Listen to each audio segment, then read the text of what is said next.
Surely you are all now aware of Joe Biden's vaccine mandate. It's caused quite a bit of controversy. Many people on the left are saying it's not a mandate because you can always just comply with the mandated weekly testing.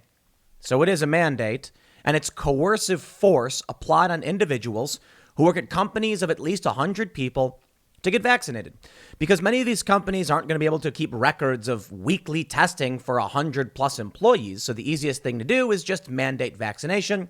And that's how government coercion works. What if I were to tell you, my friends, there were two notable exemptions, technically three notable exemptions for those in this country when it comes to vaccine mandates. First, if you are a migrant, illegal or otherwise, coming across the southern border, you have no requirement to be vaccinated. Now, that's strange. I mean, why would we allow 1 million plus people this year to cross the southern border, many with COVID, and no requirement of being vaccinated? Now, come on, isn't that weird? At the very least, if they were going to be like, yo, we want to make sure everybody's vaccinated. If you work at a company with 100 or more, you got to get vaccinated. And then they said, yes, and we're going to make sure everybody coming from the southern border is vaccinated. Wouldn't the priority be for the people coming into this country who are not citizens, who have no guarantees or protections? You'd think. Well, there's one other fancy group that is not required to get vaccinated, and that is members of Congress and their staff. I love it. Oh, absolutely. Bravo. Bravo. Oh, yes. It's so beautiful. So you mean to tell me you're coming out here saying that we got to take one for the team. Everyone's got to pitch in for this, but Congress is exempt and illegal immigrants are exempt. It's only the American citizens who have to go through this. So all of the arguments from the left, just put them in the toilet, flush toilet. You know why? Because they keep saying things like, if we can get to a certain percentage of vaccinated, then we'll all be done. If we can reach herd immunity. The CDC has already published a blood test study of over 1 million people finding that some 80% already have immunity to COVID. Now, the article from CNN says immunity, and then other outlets have said some immunity to a certain degree. People have immunity to COVID to a great extent, mostly, CDC says, due to vaccination. So we good yet? Apparently we're not good yet. Apparently not. So how are we supposed to reach 80% if you're also allowing people to enter the country who are not being vaccinated? For every individual who enters this country not vaccinated, it negates someone who does to a certain degree, percentage-wise. Here's a story from the Daily Wire. Psaki admits Biden vax mandate doesn't include migrants at border, refuses to answer why. White House Press Secretary Jen Psaki admitted on Friday that President Joe Biden's vaccine mandate does not include migrants at the U.S. southern border, and she refused to answer why. Quote, why is it that you're trying to require anybody with a job or anybody who goes to school to get the COVID-19 vaccine, but you're not requiring that of migrants that continue walking across the southern border into the country? Peter Doocy asked of Fox News. Well, look, our objective is to get as many people vaccinated across the country as humanly possible. And so the president's announcement yesterday was an effort to empower businesses, to give businesses the tools to protect their workforces. That's exactly what we did. But certainly we want everyone to get vaccinated, and more people who are vaccinated, whether they are migrants or whether they are workers, protects more people in the U.S. But it's a requirement for people at a business with more than 100 people, but it's not a requirement for migrants at the southern border. Doocy responded, why? That's correct, Psaki answered before quickly calling on another reporter. Say what? They've been doing stuff like this nonstop. The border is porous. They're not checking it. There are children sleeping in dirt. These people don't care about you. They're lying to you. Let me bring you now to my favorite tweet I've seen so far from Vice President Kamala Harris, who said, by vaccinating the unvaccinated, increasing our testing and masking, and protecting the vaccinated, we can end this pandemic. That's exactly what we are committed to doing. Okay, Vice President Kamala Harris, I have a lot of questions here. First, vaccinating the unvaccinated, increasing testing and masking. All right. Okay, absolutely. I think if they want to do PR campaigns and encourage people to get vaccinated, by all means, do it. They do it with the flu shot, but ultimately, you're not forced to get the flu shot. You go in, you get a choice to get a flu. Hey, you want a flu shot? You don't want a flu? Okay, well, that's your choice. There's a bunch of different strains of the flu, so people make that choice. Increasing testing and masking. Oh, okay, well, I look, depending on where you are, we need different policies. Maybe you live in a very dense area, sure. Maybe you decided that the risks are your choice and you voted for someone you want. Ultimately, I think it doesn't come down to whether some executive authority can come out and mandate this stuff. It comes down to personal decisions. If you want to walk around your city and not wear a mask, that should be your choice. And anybody who's got an issue with that can choose not to go near you. It's the weirdest thing. I talked about this with the cigarette stuff in Chicago. They're like, we're going to ban cigarettes from all these establishments. And I'm like, just don't go there if you don't like cigarettes. And then they banned cigarettes. Okay, whatever. Fine. I guess people have long forgotten about that. You can't smoke indoors anymore. Here's the best part. Protecting the vaccinated. Wait. I'm sorry. What does that mean? Protecting the vaccinated. No. Serious question. What does that mean? I honestly have no idea. She doesn't say from the unvaccinated. She doesn't say from aliens. She doesn't say from speeding cars or drunk drivers. She just says protecting the vaccinated. From what? Are you saying protect the vaccinated from getting sick? I'm confused by this. They're vaccinated. They are protected. So I tweeted this out and I said, I'm not sure I understand what you mean by protecting the vaccinated, something to that effect. And people were like, well, you see, people who are unvaccinated present a real risk because of variants and blah, blah, blah. And I'm like, okay, wait, hold on. You can't protect the vaccinated because people aren't vaccinated. Like, that makes no sense. If people don't get vaccinated, you can't do anything about it to protect the vaccinated other than vaccinate them. So what action are you talking about taking? Yeah, I have no idea. Meaningless garbage. Here's something I love. Let me show you some of these, and then we'll talk about those exemptions. And then I think it'll be fair to call out the Republican states, or I should say, to discuss the criticism Republican states have received because they already do mandate tons of vaccines, but don't want to mandate the COVID vaccine. Oh, we'll talk about that. Yes, Fox News, we'll see what they had to say. You're going to love this one from the Washington Post. For some singles, finding out a potential love interest isn't vaccinated can stop romance cold. No. Look at this image they use. It's like a man and a woman, and the man's got a syringe with an X over it, and the woman's got a syringe, and then she points to it, and they both turn around. Great. Let me read you this opening portion. You're going to love it. It seemed like a match until it absolutely wasn't. Recently, I'd stumbled across a dating app unicorn, an effortlessly flirty chat with a man of an appropriate age that went beyond, well, hello, queen, or yes, this is my dog in my profile. We'd both recently moved from Florida to Baltimore. He, whoever was in the photos, wore a jaunty hat and bore a striking resemblance to Wanya Morris of legendary R&B group Boyz II Men. Within a few minutes, we were trading snippets of ourselves singing 90s ballads. Oh, it's how cute. Would you like to take the singing offline over coffee? I asked. I'd love to, not Wanya wrote, but I have to tell you that I'm not vaccinated. I'm sorry to hear that and wish you well on your search, I wrote back as I got up to make my own coffee. Sure, he was cute, but nobody's cute enough for the risk of potential infection. What? You're vaccinated? What? Okay, well, you know what? This woman is vaccinated. And she's now like, oh, this guy's not. So now a lot of people have pointed out and said, Tim, you look at Israel's data, okay? The efficacy is waning. Yes, but mostly for old people. How old is this lady? Is she in her 70s? Okay, all right, fine. Maybe she is. I don't know how old she is. But it's waning mostly for older people. In the U.S. right now, efficacy has dropped, but I think it's around like 79%, down from like 90. And that's, whether you trust these individual studies, that's another big challenge, is that one study alone isn't enough. We have seen studies, we've published them on timcast.com, showing that efficacy remained high. It's hard to know exactly what's going on, but I can tell you this. This lady, for instance, Kamala Harris, for instance, will always side with the studies that make everything scarier, that will give them more power. And of course, that breeds mistrust and contempt, and it leads to a lot of people just believing the opposite. I can't tell you. It's hard to know for sure. You got a lot of conflicting information out there. I can simply say, if you are this worried about getting infected, even though you're already vaccinated, then what's the point? You see, that's the political problem here. My opinion on all this is always, I think the vaccines are amazing. I've read about the mRNA technology. It's really brilliant. And if you're worried, you go talk to your doctor, figure out what makes sense for you, and come to a personal decision on what is right for you and your family and whatever, and give advice only to your friends or whatever, or people you know if you'd like to. I won't do that. I'm on a show.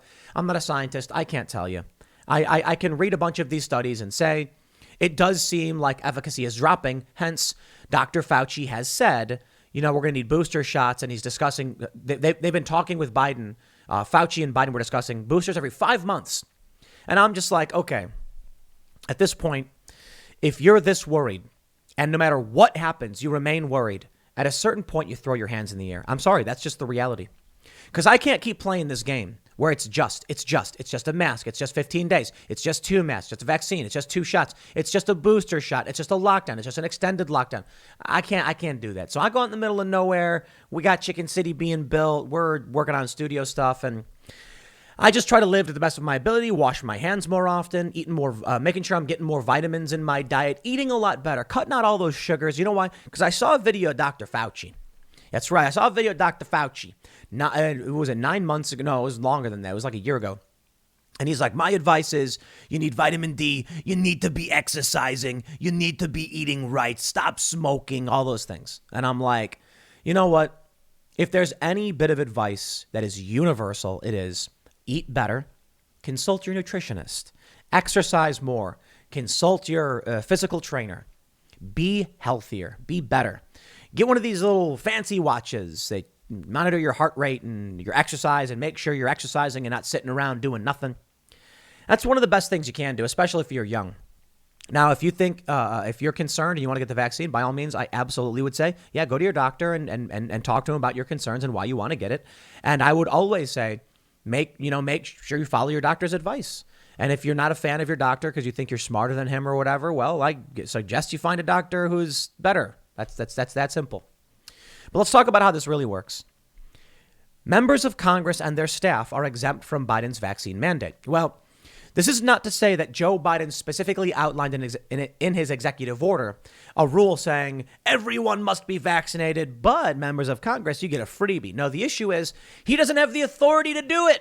He doesn't have the authority to mandate anybody get vaccinated, except for his own employees. So here's what happens. I love this. This news article right here is the stake through the vampire's heart in terms of their manipulation. Check it out. From Newsweek, President Joe Biden's new vaccine mandates for federal employees don't apply to members of Congress or those who work for Congress or the federal court system. Biden issued 2 executive orders on Thursday requiring vaccination against COVID for federal workers and contractors who work for the federal government. He also asked the Department of Labor to issue an emergency order requiring businesses with more than 100 employees to ensure their workers are vaccinated or tested on a weekly basis. However, Biden's order on federal workers applies to employees of the executive branch. The House of Representatives and the Senate belong to a separate legislative branch, and the courts to the judicial branch of the federal government. Biden's COVID action plan, Path Out of the Pandemic, published on the White House website, makes the effect of the vaccine mandate clear. The plan says, building on the president's announcement in July to strengthen safety requirements for unvaccinated federal workers, the president has signed an executive order to take those actions a step further and require all federal executive branch workers to be vaccinated. The president also signed an executive order directing that this standard be extended to employees of contractors that do business with the federal government. As part of this effort, the Department of Defense, Department of Veterans Affairs, the Indian Health Service, and the National Institute of Health will complete implementation of their previously announced vaccination requirements that cover 2.5 million people. The New York Times reported on Thursday that the executive order doesn't apply to those who work for Congress or the federal courts, citing White House officials. Speaker of the House Nancy Pelosi said at a press conference on April 29th that the House couldn't require members to be vaccinated. Video clips of those remarks gained renewed attention online following Biden's announcement. Quote, so here's the thing. We cannot require someone to be vaccinated. That's just not what we can do. It is a matter of privacy to know who is or isn't vaccinated, Pelosi said. I can't go to the Capitol physician and say, give me the names of people who aren't vaccinated so I can go encourage them or make it known to others to encourage them to be vaccinated. We can't do that, she said. Pelosi's office reiterated that position in a statement to Newsweek on Friday, saying the speaker's April 29th remarks were referring to the institution in which she serves. She's saying she cannot force members to be vaccinated, which is true. Joe Biden issues this mandate. He says that if you work for a company that has at least 100 employees, well, that company has to mandate you to get vaccinated or get a test. But it doesn't apply to anybody outside the other decree that federal workers be vaccinated can only apply to his own branch, showing he has no authority to issue an order outside of this branch. Now, the people who work for the executive branch work for the president, and he's their boss and can say, you know what, here's what we're doing. That makes sense, doesn't it? The other two branches do not have to abide by executive decree. That's the purpose of our system of government. But think about what that means for private businesses. You can't just legislate from the Oval Office. Many presidents have gotten dangerously close to doing so. They screamed that Trump was doing it when Trump was appropriating funding for some of these things. That's different. The president in an emergency has the ability to appropriate funding. We can argue over it, but appropriating funding that already exists is different from creating legislation that changes regulations on businesses. We can argue where that line is, but Joe Biden has repeatedly tried circumventing the other branches in pushing out this absurdity and this insanity. So here you go, my friends. Let me just make something very clear for you, regardless of why it is. You must be vaccinated, they say, and you could lose your job. Members of Congress and their staff, they don't have to be. So long as the elites and the privileged are exempt from this, I have to ask some questions about what they're doing and why. I'm not going to tolerate the haves and have-nots push of the elitism, saying rules for thee, but not for me. Sorry. Rules for thee, but not for me. Now let's talk about some of the criticism, though.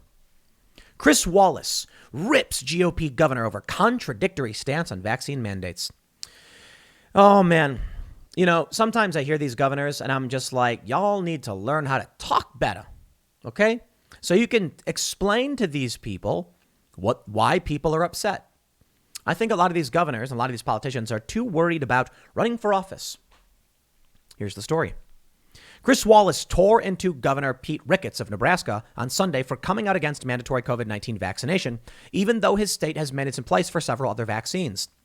You say it's a personal choice, Wallace said on Fox News Sunday. In fact, to attend school in your state of Nebraska, children must be vaccinated against a number of diseases. They must be vaccinated against diphtheria, tetanus, pertussis, polio, measles, mumps, and rubella, hepatitis B, and chickenpox. Why are those mandates that parents in your state must comply with and do comply with routinely? Why is it that they are not so objectionable and such a violation of personal freedom, but President Joe Biden's vaccine mandates are? Ricketts responded that people don't know who to trust right now and that we have trust in those other vaccines due to their long history.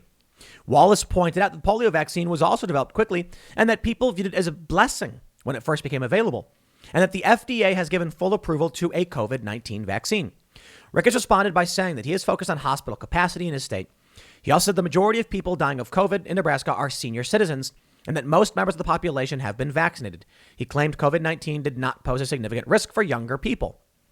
Let me go back to the statement from Chris Wallace, and here's how I would answer him. First of all, yes, there are mandatory vaccines against diphtheria, tetanus, pertussis, polio, measles, mumps, rubella, hepatitis B, and chickenpox. Now, chickenpox is the one I find to be interesting because when I was younger, we didn't have that. People just had chickenpox parties. Okay, whatever, I don't know. My understanding is that chickenpox is not particularly dangerous for younger people. It is for older people, and that's why they wanted people to get it when they were young so that you build up an immunity. But then people get shingles when they're older, and that causes a bunch of problems. So what I can say about many of these other viruses is that they're much more dangerous than COVID. Now, long-term negative effects of COVID are serious as well. But my response is, look, many of those diseases, they've been around for a very, very long time. Vaccines have been around for a very, very long time. And we know the serious nature of these illnesses. We've come to a legislative decision based on the years of research where people have said, we hereby vote for these politicians.